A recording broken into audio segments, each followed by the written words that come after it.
Ladies and gentlemen, Run It Back Nation, Sixers sickos. The Philadelphia 76ers win a basketball game. That's actually their third win in a row. Some ups and downs, some good, some bad, some highs and lows. Tyrese Maxey broke Allen Iverson's three-point record. Joel Embiid got hurt. They collapsed in the third quarter, but they held on.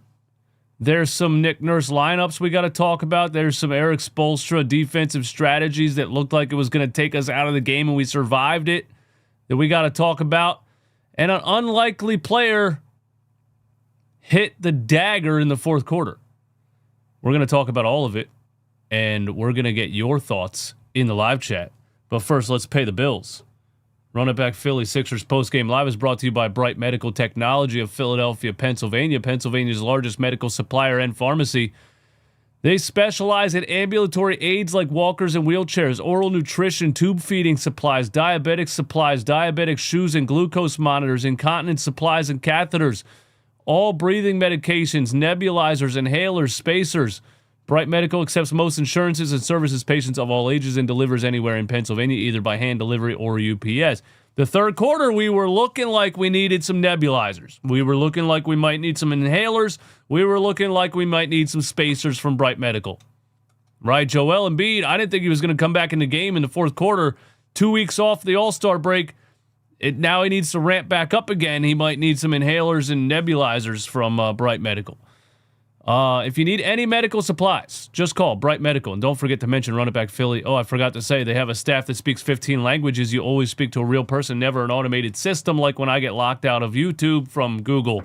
Go to brightmedi.com or call 215-725-MEDS. That's 215-725-6337. Yeah. The Sixers win 124-117 in Philly against the Miami Heat. Joel Embiid has been back now for 2 games in a row. I'm going to talk about what he looks like and what I think about Joel Embiid right now. But the main thing is, Tyrese Maxey makes history. Tyrese Maxey breaks the Sixers' all-time three-point record. And yeah, it has a lot to do with the fact that players shoot a lot more threes today than they've ever shot. So it's not like, you can't really compare eras. I am kind of shocked that Kyle Korver, I didn't even know. I heard this a couple maybe months ago, but I don't feel like I knew for a long time that Allen Iverson was the leading three-point shooter in Philly. I would have guessed Kyle Korver, but I guess Kyle Korver wasn't really here for that long, 3 or 4 years or something, and then they traded him to where, Atlanta? Either way, Tyrese Maxey breaks the three-point record. Sixers all-time three-point record. And yes, he shoots a lot more threes than anybody in the history of the Sixers have ever shot in threes, but he shoots threes at a high percentage also. Somebody replied to the Sixers on Twitter, and is not a great three-point shooter, but nobody really back then was, just the specialists. Anyway, I think it's nice because I think the story's nice because Tyrese Maxey coming out of Kentucky was a 29% three-point shooter, and he fell in the draft basically because of that. They said he's undersized and he can't shoot. And he said when he was drafted, and Coach Calipari said when he was drafted, he's not a 29% three-point shooter. He's better than that. And so the Sixers get him all the way at 21, I think, in the first round. And he goes on to become the 76ers' leading three-point shooter in history. That's crazy. And that just shows, that's just a testament to his will, his mindset, and his work ethic. The way he approaches the game and the way that he works on his game. To go from 29% three-point shooter and fall in the draft because of your three-point percentage and break the 76ers franchise record for made threes is just, he's just an incredible work ethic. And he was going bonkers in the first quarter. Let's talk about the game, right? We start out, Tyrese Maxey was going nuts in the first quarter, and I was like, dude, he had 13 shot attempts in the first quarter, and I was like, does he know that there's 4 quarters to a game? I mean, you're on pace to shoot the ball 52 times if you keep up this pace. And he slowed down. He didn't score in the second quarter at all, and he didn't score in the third quarter until about 4 minutes left, but he had 20 points in the first quarter. and 5 made 3. So he wasted no time breaking the 3-point record. He went bonkers in the first quarter. He was on pace for a Kobe Bryant 80-point game. But you are playing against Eric Spoelstra. Eric Spoelstra is the master of strategic countering as an NBA head coach. This guy had 5 undrafted players in the NBA Finals. He doesn't have the talent right now to be a dominant team, Eric Spoelstra, but this roster with any other coach in the NBA is probably tanking. Like, I seriously think this Miami Heat roster with any other coach in the NBA is tanking. Eric Spoelstra just gets the most out of players, man, unlike any coach I've ever seen.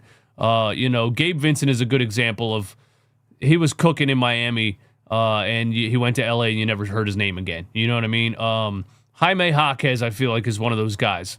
If he leaves Miami, you might never hear from him again. There's just something about Eric Spoelstra and his system and his development staff and everything that just gets the most out of players. But anyway, you're playing against Eric Spoelstra, so you're probably not going to continue that hot because he's going to counter, he's going to change the strategy, he's going to start to double team, or he's going to go to a zone or whatever. And so, Tyrese Maxey was held in check in the second quarter, and most of the third really scored late third. And really, the 76ers' third quarter was single-handedly saved by Tyrese Maxey. If we go to the stats and we look at what we're used to, which is the 76ers having a disastrous third quarter, they were outscored 34-26 in the third quarter. Now, I saved a screenshot that I tweeted. Let me just go find it because I didn't put it in my notes, but I saved a screenshot of the run that the Miami Heat made to start the third quarter. And there it is. The nightly third quarter woes. The Miami Heat went on a 24-7 run from basically the start of the third quarter until 5 minutes left. 24-7 run. And they also switched to a zone, obviously to not continue to let Joel Embiid go one-on-one, to not continue to let Tyrese Maxey go one-on-one. They went to a zone, and the 76ers, in the history of me watching this team, always die against the zone. They always collapse. They never have an answer, and it always feels like it's because they're not a good enough three-point shooting team to shoot through a zone. They did it tonight, actually. They survived the zone. And if you were watching the game and you were saying, why the hell does Nick Nurse have 3 guards on the floor in the third quarter? That's actually why he did it, because they went zone, and the only way to break a zone is to, either play high-low from the free throw line, but, the 76ers don't have a real passing big. They used to play high-low with Nicholas Batum. Maybe Barlow and Embiid in the beginning of the season a little bit, but I don't feel like I've seen it too much. So to get a guy around the free throw line and try to get the ball in the interior like that is one way, but the new age way to break a zone is to shoot threes and make the team pay for leaving you open, and that's what they did. And Tyrese Maxey saved the 76ers tonight in the last 5 minutes of the third quarter because they already gave up a 24-7 run, right? The Miami Heat took the lead on a Tyler Hero step-back 3. They're dead in the water. They're done for. Pretty much every Sixers fan watching the game was probably saying, this game's over. We're done. They're not going to come back from this run, and now the end of the third quarter, we're in trouble. And because of that run, and then the end of the third, Joel Embiid has to go to the bench. Tyrese Maxey was out there with a lineup of, let me tell you who. Quentin Grimes, Cameron Payne, Dominic Barlow, and Adem Bona. Now, if you told me the 76ers just gave up a 24-7 run? The 76ers just gave up a 24-7 run in the third quarter. They're down by a point for the first time this game. And we're going to a lineup of 3 guards, 2 non-shooters. One of the guards just came back from Europe. One of the non-shooters is a power forward who we like, but let's call it what it is. He's undrafted and came out of the G League. If you told me that lineup was going to survive the end of that third quarter, I would have told you you're absolutely crazy. I would have bet $1,000 that the Miami Heat blow us out at the end of that third, and they didn't. And it was single-handedly because of Tyrese Maxey just taking the ball and attacking. And what were his totals in the third? Again, he didn't score until 5 minutes left, and he had 4 points. And, the 2 buckets at the end of the third were just massive to keep us alive when we were going back and forth there.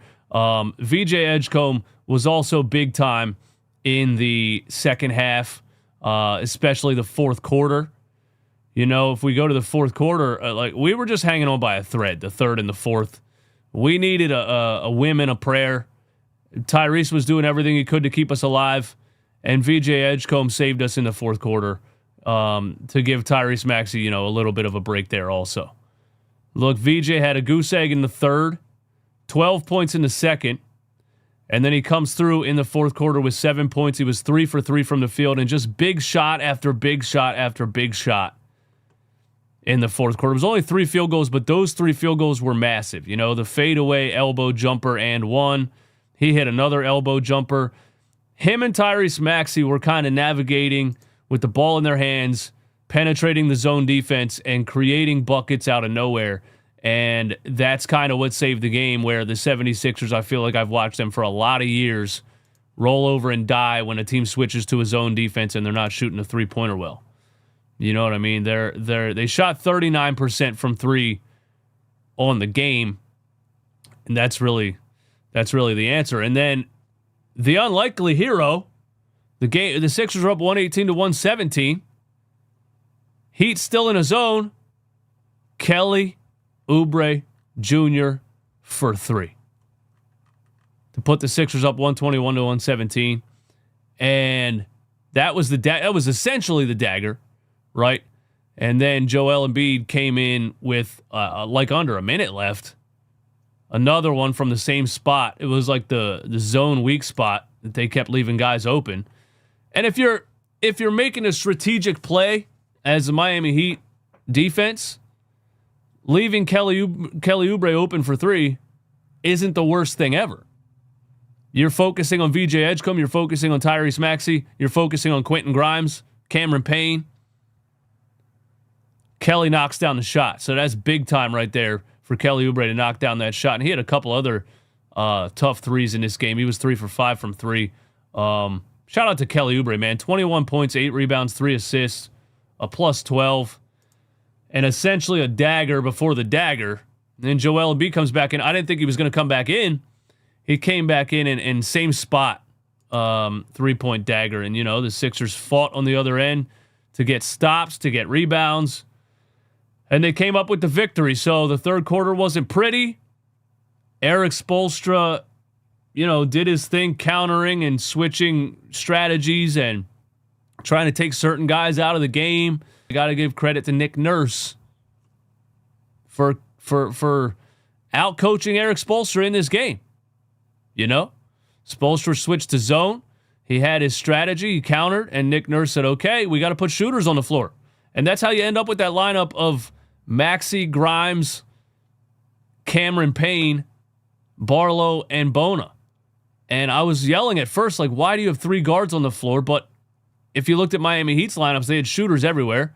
Pell Larson and Jaime Jaquez, Tyler Hero, this other dude that was in there as a henchman, Yaka Chunis. We're going to talk about Joel Embiid's rib shot in a second. But they had shooters all over the place. They were playing zone and shooting threes, and we had to match the energy, and our only choice was to, Maxey, Grimes, Payne, and they survived it. It doesn't sound great on paper, but that's the 76ers roster. That's where they are. That's their 3-point shooters. Quentin Grimes is shooting 31% from 3 on the season right now. He had 9 points in 21 minutes. Wasn't a great game from him. He had way too many turnovers. Just a turnover machine. He had 4 turnovers. And he's like a streaky... Dude, Quentin Grimes is such a turnover guy that he's a streaky turnover guy. Isn't that crazy? He'll have 3 turnovers back to back to back. It's like he's a... Be nice if you got hot shooting the ball. Anyway, him and Cameron Payne, they did make big shots in that end of the third quarter lineup to keep us alive. Cameron Payne was 2 for 6 from 3. I feel like, yeah, he hit 1 3 in the end of that third quarter to keep us hanging on by a thread. I feel like Quentin Grimes hit one in that third quarter also. Yes, he did. So Payne and Quentin Grimes both had a 3 at the end of that third in that lineup that I thought was going to get destroyed. So shout out to them for making big shots and coming up clutch and surviving the Miami Heat. And shout out to Tyrese Maxey for breaking the 3-point record and then carrying us at the end of the third quarter when I thought we were dead in the water. And then shout out to VJ Edgecombe for his fourth quarter performance. It was a team win, you know? And look at Tyrese Maxey, 11 assists, guys. What does that tell you?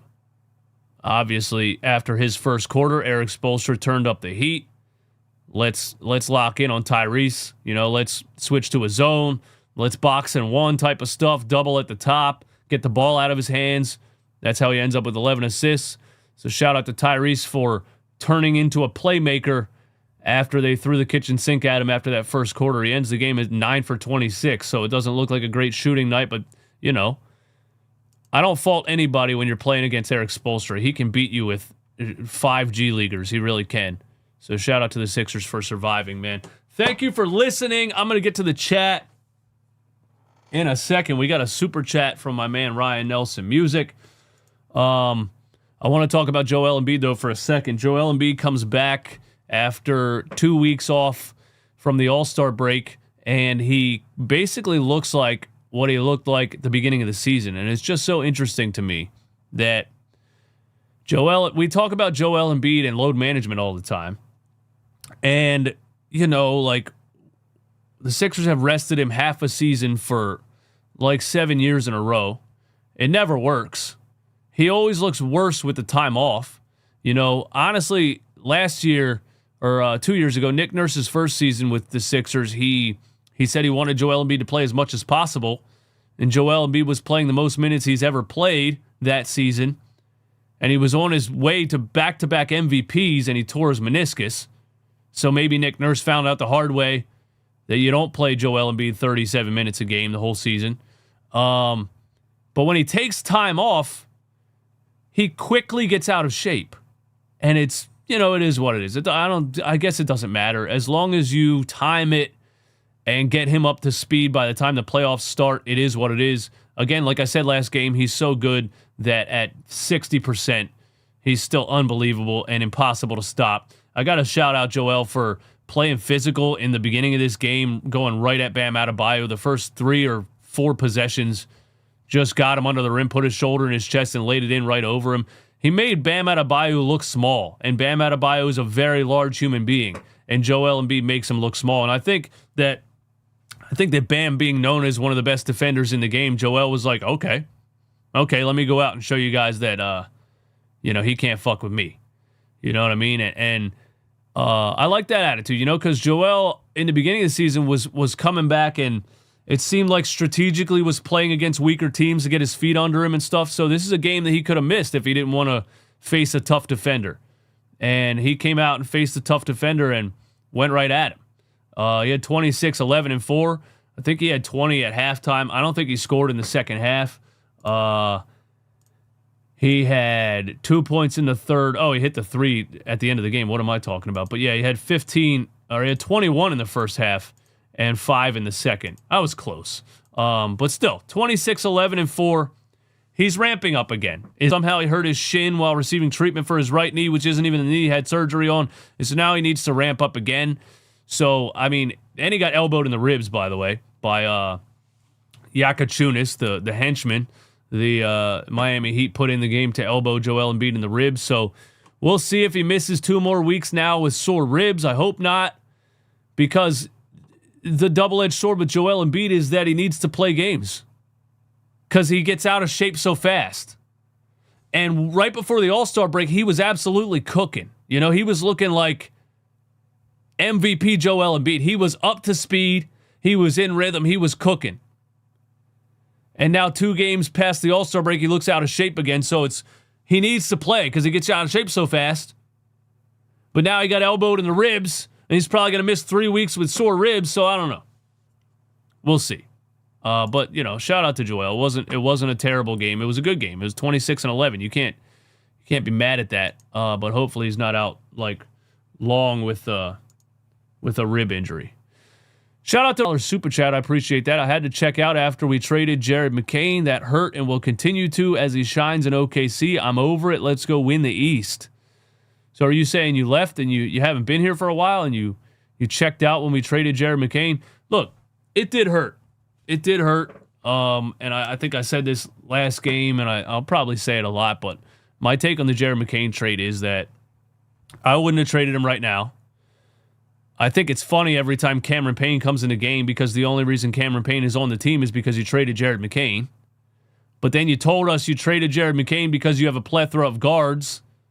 But then you had to go sign Cameron Payne out of the G League or out of the Euro League because you don't have enough guards.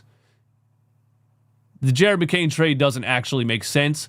But there wasn't a future for Jared McCain on the 76ers, I don't think. I still would have brought him off the bench for 2 years, honestly. I think eventually there would be a Jared McCain trade because I think he's going to be good enough to be an NBA starter in a couple years. But they didn't have to trade him this year. The trade doesn't make a whole lot of sense. They wanted to get under the luxury tax, and Nick Nurse wasn't playing him.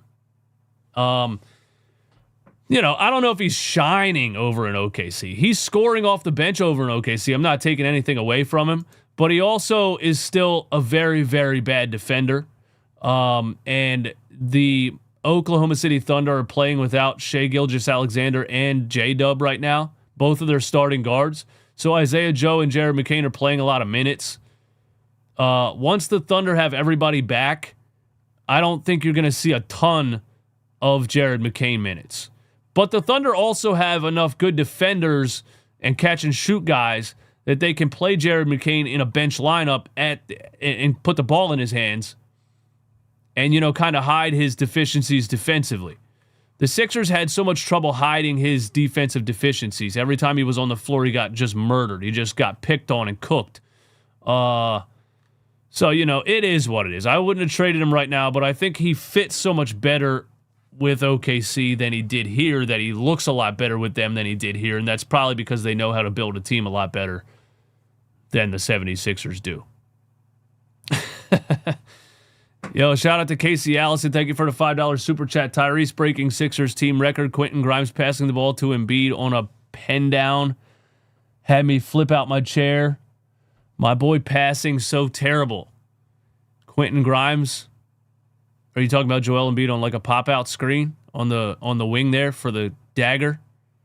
I didn't realize they set a screen for him. That's pretty funny. I thought it was just a zone defense. Yeah, Quentin Grimes was bad in this game, man. And the Quentin Grimes experiment, he is polarizing, man. He is just either really good or really bad. And my friend who is a Knicks fan told me that when we signed him. He's like, and we loved, we thought we got such a crazy steal with Quentin Grimes when we traded for him, and then when he signed the qualifying offer, people thought that was a steal. But Quentin Grimes is he's just so. Sometimes he's great and sometimes he's so bad, man. The entry pass turnover to Joel Embiid in the first half was bro, I'm pretty sure he had Pell Larson on the block or something, or Norman Powell. And he threw it right to the defense. And then he turned it over again the very next possession. When he had Bam on a pin down in the post second quarter. Are you talking about the Grimes turnover? I thought you meant pin down screen. Are you talking about he was backing down Bam and you called that you used the term pin down, meaning he pinned him down? Oh, that is the pass you're talking about. My bad, man. Listen, I've been under the weather for a couple of days now. I'm getting over it now. I've been drinking Robitussin 4 times a day, so my brain isn't working too well. But thank you for following along even with my yearly, mild cold, nothing too major. I don't really get sick anymore because my diet is so locked in.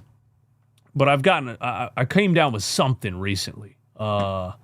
Let's go over to Twitter and check out the... What did I used to do? The list? I had a list of reporters on Twitter here. Sixers reporters. 16 members. Oh, I put my boy Romp in there. Shout out to my boy Romp. You know what? In my opinion, Romp is a Sixers reporter. As far as I'm concerned, my guy Romp is a Sixers reporter. And now my browser freezes again. I can't figure out why my browser keeps freezing, man. I don't know. Maybe I need to uninstall, reinstall. Anyway, he got a stat on VJ Edgecombe right here. Post All-Star break, 64.3%. Last 20 games, 51.1%. VJ, okay, this is replying to a tweet that says, I feel like I haven't seen VJ Edgecombe miss a mid-range jump shot in weeks. Oh, nice. VJ Edgecombe's mid-range jump shot percentage in the last 20 games is 51.1%. That's true because VJ Edgecombe wasn't even really a mid-range jump shooting player, in the first half of the season. He was really an attack the rim, run the fast break, and he was shooting threes pretty well for a rookie and for a guy who we didn't know was really that much of a three-point shooter in college. But yes, VJ Edgecombe has added this mid-range jump shot to his game now. You would have thought he would have needed like a season and an off-season to really add this to his game. This kid is developing fast. VJ Edgecombe is developing fast, and he has the work ethic. He has the positive attitude. He has the mindset to do it. VJ Edgecombe is going to he's great right now as a rookie, and he's going to get a lot better very fast. This just drafting him, look, I say what I say about Daryl Morey. I don't think he knows how to build a roster, but he definitely knows how to draft players. That's for sure, except for the Janai Broom, the draft pick in the second round when he should have taken Maxime Reynaud. We all know that by now, but you swing and you miss sometimes. I don't know how you could have looked at Janai Broom and thought he was going to be able to play in the NBA being an undersized center who can't run and can't jump and can't block a shot. But, there's that. Slow, can't jump, bro. He had it was written all over him. He should have been undrafted. But anyway, drafting VJ Edgecombe was big time for Daryl Morey. Me personally, I was ready to draft Ace Bailey. And Ace Bailey could very, very well become an NBA superstar as well. But the VJ Edgecombe draft pick, I have to, I have to credit Daryl Morey for it, man. 64% from the mid-range in the last 20 games for VJ Edgecombe. Shout out to that, man. Let's see. Maxey, after the game, said, "We were blessed with VJ Edgecombe, and I think as the Sixers organization, as a fan base, we should be very, very happy, very pleased, and very thankful. I know I am extremely thankful for him." I love how much they love VJ Edgecombe. I love that. And I love how much these guys get along and, kind of roast each other and mess with each other. They have that laid-back, kind of Joel Embiid's personality that's contagious and bleeds through the locker room.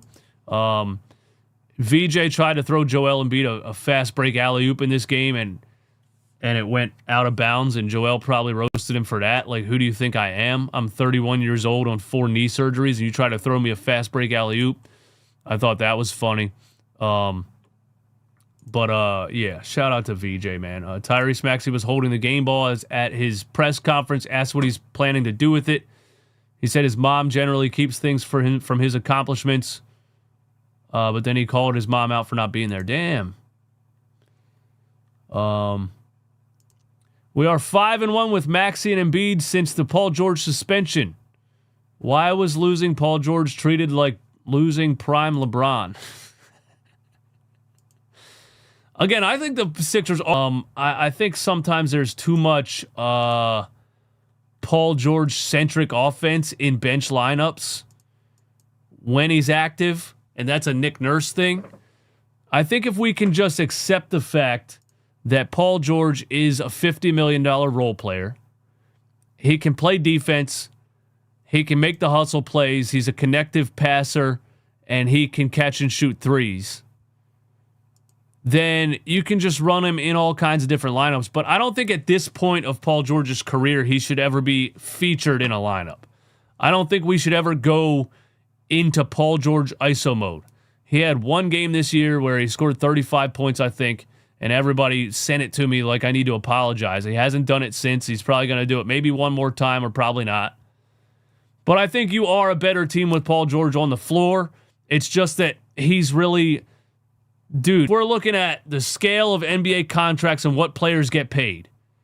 Kelly Oubre is getting paid $8 million on a player option, and I think that was a little bit of a balloon deal because they wanted him to possibly be a trade piece, and they tried to trade him. Shout out to Kelly if you're listening to this. He does listen to the podcast. He called himself a sicko. You know, Kelly, they tried to trade you a couple times.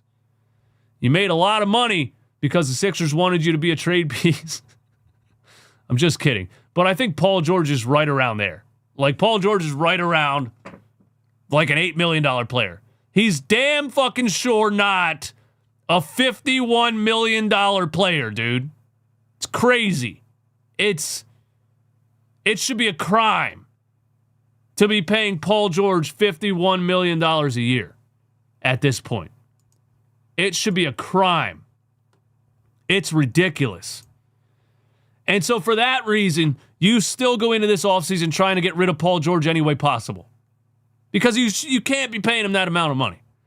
But if there's no way to get out of that contract, then, we just accept the fact that maybe we're just stuck with it, and, you are better with Paul George on the floor. But if you had Paul George's money to spend on other players, you wouldn't be putting Cameron Payne in basketball games in 2026. That's my take on that. Let's go over to the standings before we get out of here. Shout out to you guys. Thank you for hanging out. Thank you for always tuning in. 352 sickos in here. Give me 352 likes. Hokin D, people need to stop crying about Jared McCain. We can't say it's a bad trade until we see who Morey picks with that first round pick. Don't forget a guy he drafted 21st just broke our franchise 3-point record. That is true. Very good point. And look, here's the thing. Dude, you're not wrong. I go back and forth with it all the time, the Jared McCain thing. I go back and forth with it all the time. It hurts. I love Jared McCain. I loved his personality. I think he's just such a really good person and a nice, friendly player. And probably a good teammate. But he can't defend at all, right? And again, if you're looking at the future and you're saying our future is Tyrese Maxey and VJ Edgecombe, right? If we're looking past Joel Embiid and Paul George, and we're looking at the future of Tyrese Maxey and VJ Edgecombe, you need to start drafting Tari Eason, Amen Thompson type of players. Jabari Smith Jr. type of players, right? You need to start drafting forwards with size who can catch and shoot. So when you looked at Jared McCain, you said he has value getting a first-round pick. Now, it would be nice if it was a higher first-round pick, but maybe they're looking at it like, let's get into this draft, which we feel is stacked full of talent, and let's get a 6'8", 6'9", 6'10", defensive shooting 3-and-D wing, because we didn't see a future of Jared McCain, Tyrese Maxey, and VJ Edgecombe sharing the floor together. You're not totally wrong. Nick Nurse literally called Paul George a role player. He did say that, which is funny. He did say that. Every first-round pick isn't going to hit. We're lucky to get Maxey and McCain. I mean, you're right, but you got to take chances, man. You got to take chances, man. I think people are upset over McCain because I think most people would rather have him over Terry Johnson. Exactly. That's why that's where the trade doesn't make sense. You know, you're playing Cameron Payne because you traded Jared McCain. But it is what it is, man. It is what it is.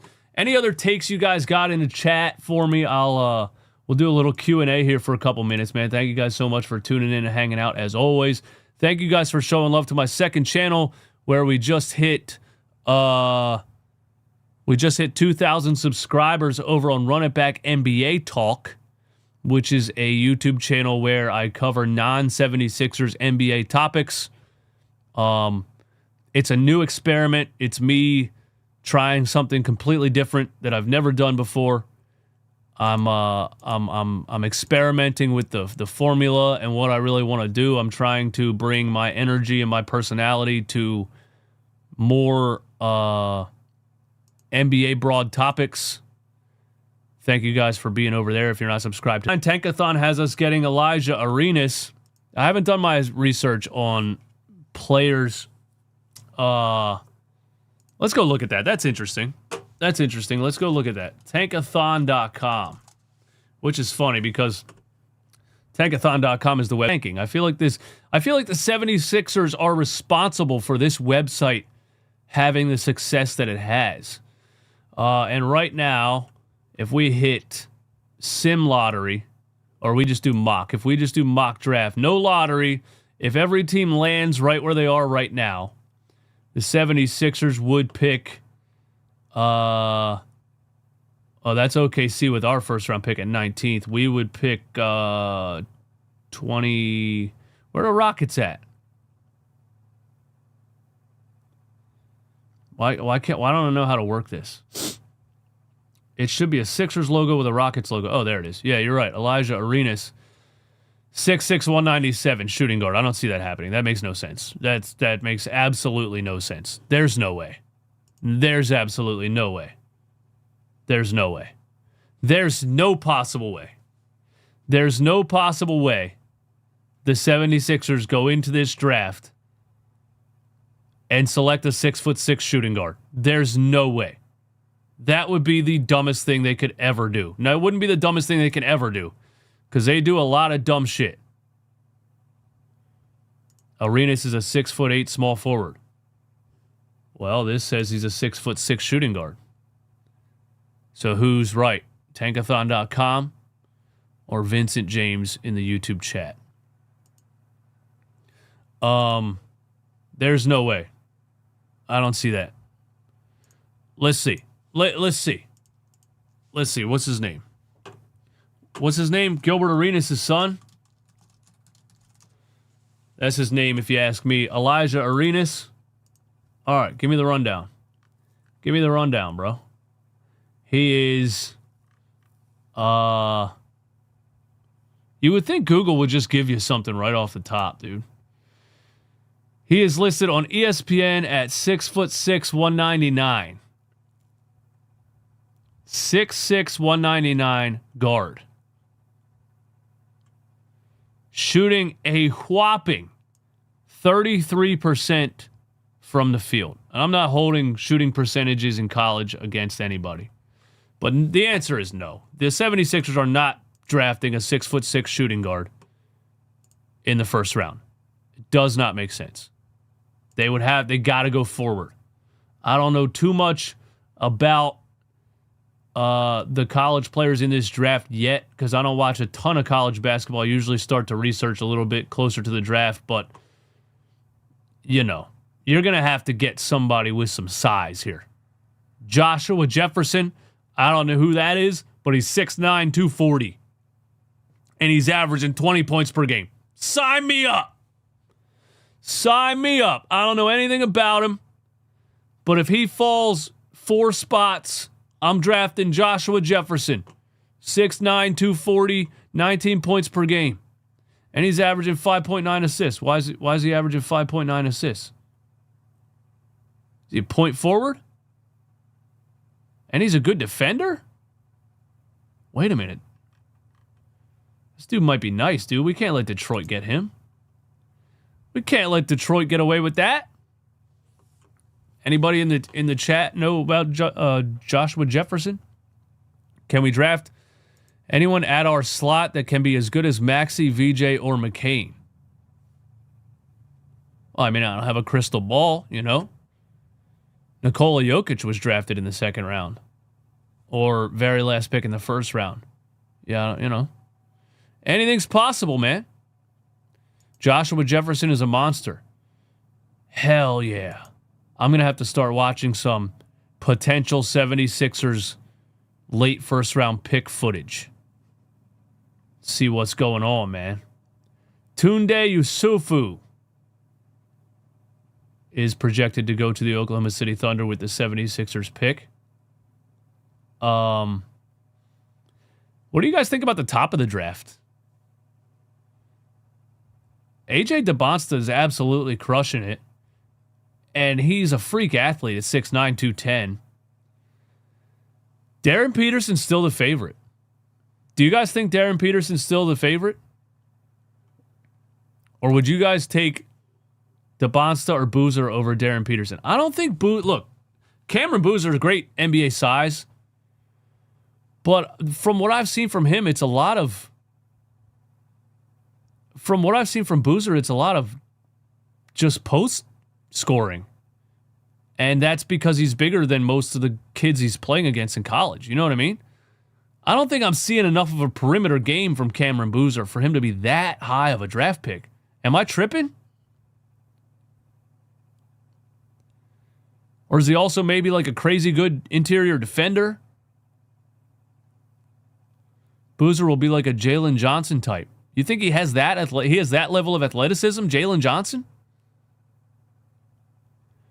I think he just plays more of an old school post game. Yeah. The thing about Darren Peterson is, man, a dominant, like, physical trait you can say about him. Perfect NBA size for a shooting guard, 6'6", 205. But he's just so good at scoring.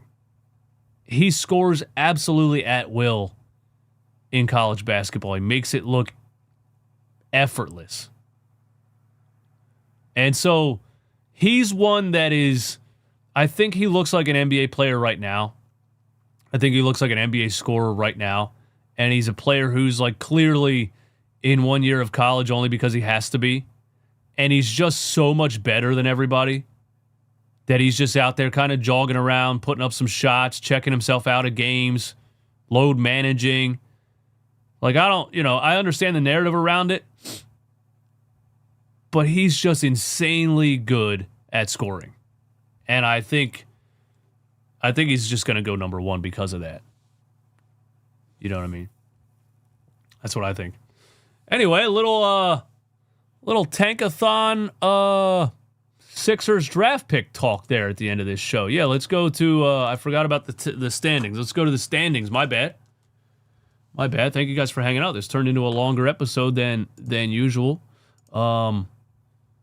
Let's go to the standings and see what's going down. The 76ers are 6th right now at 33-26. They are now a game and a half ahead of Orlando for the staying out of the play-in tournament.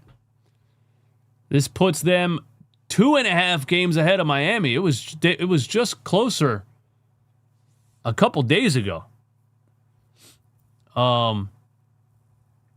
Apparently Peterson is a grinder like Maxey VJ. Yeah, I've heard him talk. And he was like, bro, anybody that questions my work ethic doesn't know me because basketball is my entire life. Yeah, he's a hooper for sure. He's a hooper. And the coach said the same thing. Bill Self said the same thing about him. Anybody that questioned his work ethic doesn't know him at all because he's a freak when it comes to working on his game. Sixers are a game and a half out of the play-in tournament. Orlando, Miami, Atlanta, Charlotte. And then we'll go to the schedule and see who we got next.